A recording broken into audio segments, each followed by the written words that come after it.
We Biafrans are the lost tribe of Israel. I'm here to tell you the true origin of the Biafrans, which is the Igbos. Let me begin according to Genesis 29 verse 30.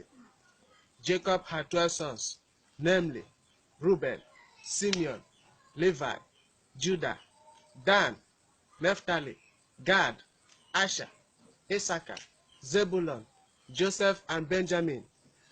Gad was the seventh son of Jacob.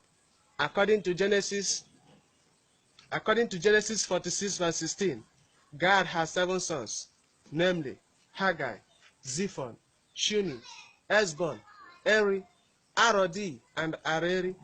Sometime in the Middle East, famine struck, and Jacob moved with his family and other 70 relations to Egypt. But before then, Joseph, which was the 11th son of Jacob, had been sold by his brothers to Egypt, where he was made governor general under a king Pharaoh. As time goes on, the Pharaoh that knows Joseph died, and they started suffering persecutions from the hands of the Egyptians. Eri, the 5th son of Gad, foresaw the danger, persecutions, suffering, and wickedness coming. He decided to live on time with his 2 younger brothers, Arodi and Areri, with their half-brothers. They traveled through Ethiopia, Sudan, and downward West Africa through River Nile, and landed in a place known as Aguleri today, through Omambala River in Anambra State, around 1305 BC. Eri established and lived very close to Omambala River. He was wealthy and wise, just like his great-grandfather Abraham. And this is the reason why Anambra has the highest number of rich people in Africa. Eri gave birth to 5 sons, namely Agolo, Ata, Oba, Hebrew, and Mary. Agolo, as the first son of Eri, stayed back and established Aguleri in Anambra State.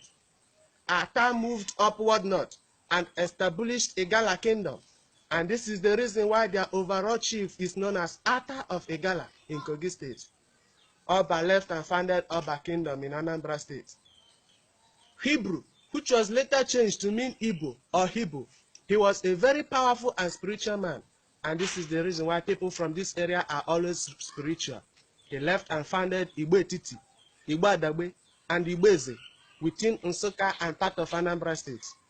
Mary left and founded Agukunri, Nri Kingdom. Arodi, which is the 6th son of God, left and founded Arochukwu, very industrious, good at art and craft. Example, Abangwa people of Aba. Arodi gave birth to Nembe, Ngwa, Ogoni, Abakaliki, Afikpo, Aro Aket Ekpene, which is Akwa Ibom, Aro Eche, which is River State, and Aro Ndizog. During slave trade, Aro spreaded all over the world, America, Brazil, and Cuba. And Aro festival has always been celebrated in Cuba till today.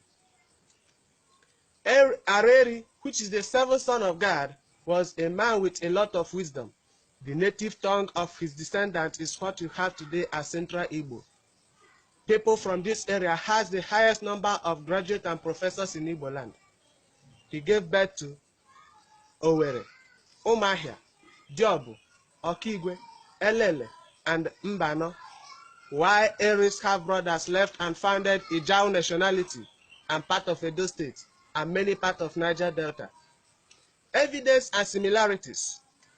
Now, to verify some of those things I have mentioned above, go to Aguleri. There is a particular house known as Obogad. That is House of God. This Obogad, in honor of their father Gad, the 7th son of Israel. Remember, Gad was the 7th son of Jacob. Go to Genesis 29 verse 30.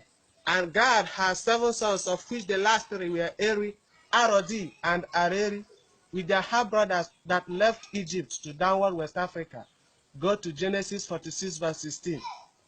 This Obogad was the first house to be built in Igbo land, and this is the reason why every man in Igbo land always built a place in his house known as Obi or Obo, in honor of his father, and mainly for relaxation. And in the olden days, there's always a family shrine or little oracle, and they worshipped oracle then because their father left Egypt before God gave the 10 commandments to Moses for the Israelites, of which one of the 10 commandments is against idol worshiping. Even though modern day Igbos built Obi or Obo as outside bar without any shrine, while some Christians don't build Obi anymore because of their belief. This can also be called Eri Temple. This Obo god also serves as a concentration place for royal fathers, which have direct route to Eri. Secondly, at the burial site of Eri, there is a Trinity tree. At the burial place of Eri, there is a Trinity tree standing on the grave site. These are 3 trees, but are strongly united and connected by a single taproot. Ada means first daughter in Israel. Go to Genesis chapter 4, verse 19 and 20, and it means the same thing in Igbo language. When an Igbo man is making opinion in public gathering, he will shout Igbo Queen, and the people will respond by saying Yah. Yah is a short form of Yahweh. Yahweh is the name of Jewish God. The Israelites manufacture 80% of world weapons and 70% of USA weapons, just like the Igbos manufacture 80% of the weapons used during Biafra War, of which no African nation had ever done. The Igbos were only defeated due to hunger policy. By now, we should have been manufacturing war weapons for Africa, and no country should have gone outside Africa to purchase war weapons to fight insurgency, if not for the bad policy of Nigeria. The Igbos are the most highly technologically inclined people in the whole Africa. You can also find out that they always manage the post of science and technology and industries in many Nigerian ministerial posts. The first West African billionaire is from Nnewi, Chief Laius Ojukwu. The black indigenous vehicle manufacturer, example, Kosharis Motors and Enosin Motors. The indigenous mobile phone and computer manufacturer, example, Slok Mobile is owned by Nna Ojuzokano.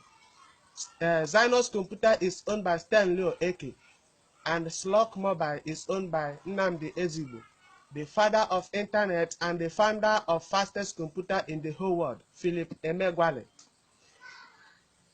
We carry our dead ones home just like the Israelites.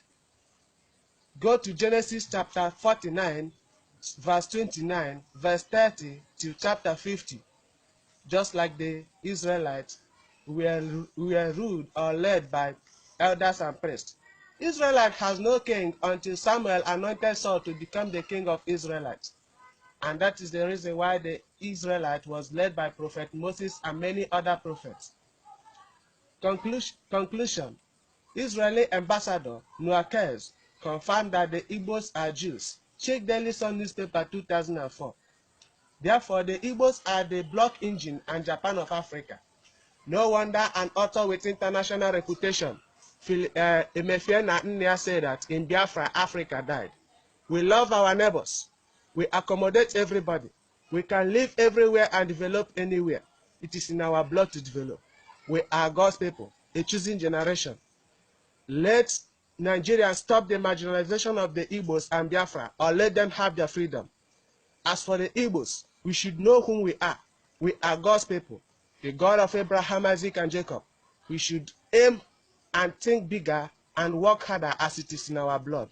And let every parent endeavor to teach their children Igbo language and culture. May Chukwu Kikabia be with you all.